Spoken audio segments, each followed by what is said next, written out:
पत्तों की दिलखराश वाकया रूनुमा हुआ। सिक्योरिटी गार्ड ने पीटीसीएल कंपनी के लाइनमैन को 12 बोर बंदूक से फायर करके कत्ल कर दिया और मुलजम को की इतनी दीदा दिलेरी देखने में आई है कि मौका से फरार भी ना हुआ और पुलिस को गिरफ्तारी दे दी। एसएचओ सैयद सकलैन बुखारी मौका पर मौजूद और सब इंस्पेक्टर ताहर सुहेल भी मौका पर मौजूद हैं। पुलिस ने गिरफ्तार मुलजम से तफ्तीश शुरू कर दी है और लवाहकीन ने मीडिया से गुफ्तगू करते हुए बताया कि सिक्योरिटी गार्ड कंपनी का सिक्योरिटी गार्ड नहीं था, ये प्राइवेट गार्ड रखा हुआ था और मीडिया पर्सन ने टेलीफोन एक्सचेंज के एसडीओ से मौक़िफ़ जानने की कोशिश की सिक्योरिटी गार्ड के बारे में, मगर एसडीओ ने अपना मौक़िफ़ नहीं दिया।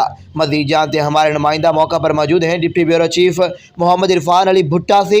जी इरफान अली भुट्टा, क्या अपडेट है, लवाहकीन का क्या कहना है?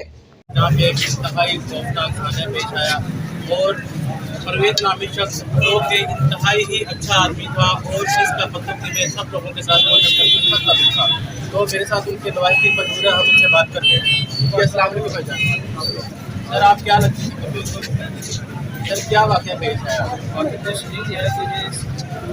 ये सारी जो सिक्योरिटी गार्ड था ना, इन लोगों ने सिक्योरिटी के असल में सिक्योरिटी गार्ड था ये जो रखा हुआ था, इन लोगों ने अपनी मर्जी से हायर किया।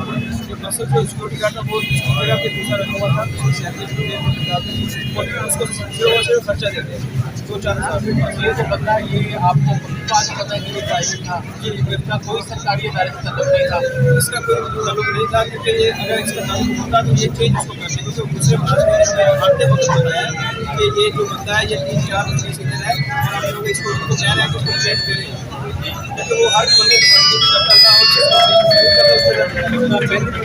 और नहीं उसके साथ लड़ाई करने वाला क्योंकि ये बहुत अच्छे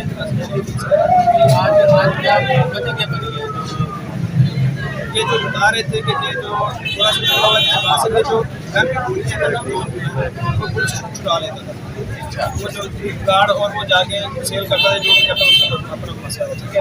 तो उसको प्रेस ने बोला कि ये तुम ये काम खा गया है, उसको हम तुम्हें खर्चा देते ये वो सब कुछ, तो उसने ये इस बात से गलत कलामी हो गोलियों की वजह इस बात हुई है और वो इन लोगों ने दूसरे जितने भी स्टाफ थे उन दोनों की सूरत हुआ आज ये पहले आज हुआ सूरत हुआ आगे और ये कमेज जाने लगा अपने काम पे और वो पीछे से आया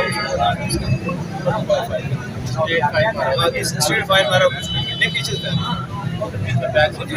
वो भाई शौकत आ गए पीछे। शौकत भाई क्या बात करते हैं?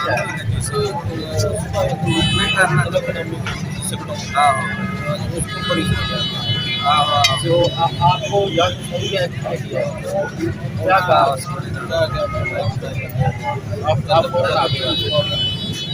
आप क्या चाहते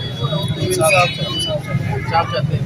जी भाईजान, ये जो साना पेश आया ये इंतहाई खौफनाक साना है और हमारे बच्चों की में ऐसा पहली दफ़ा हुआ है, तो अब इन्हें इंसाफ चाहिए। हमारी आपकी हालत गुंजाइश है, उससे अर्ज़ है, हमारी गुजारिश है कि मेहरबानी करके इन्हें इंसाफ दिलाया जाए। तो इनकी है ये जो टेलीफोन एक्सचेंज वाले हैं, जो भी यहाँ की अफसरान वाला है जी, तो हमारी गुजारिश यही है कि हमें इंसाफ दिया जाए। ये भाई को देखें, ये नहायत शरीफ फैमिली से हैं, इनका किसी से कोई मसला मसाइल नहीं है, आप देख सकते हैं। और अगर आप लोग हमें इंसाफ नहीं देंगे तो फिर हम मजबूर हो जाएंगे तोड़ फोड़ करने के लिए, पूरे लोग हम जमा यहाँ पे। हम ये नहीं चाहते कि हम खराबी करें, लेकिन अगर इंसाफ नहीं मिलेगा तो हम कोई भी कदम उठा सकते हैं। असल में ये तो इनकी आला ज़रफ़िया कि इन्होंने अभी तक कुछ भी नहीं किया, हालांकि यहाँ पे बहुत सारे लोग मौजूद हैं जो अगर चाहें तो कुछ भी कर सकते हैं।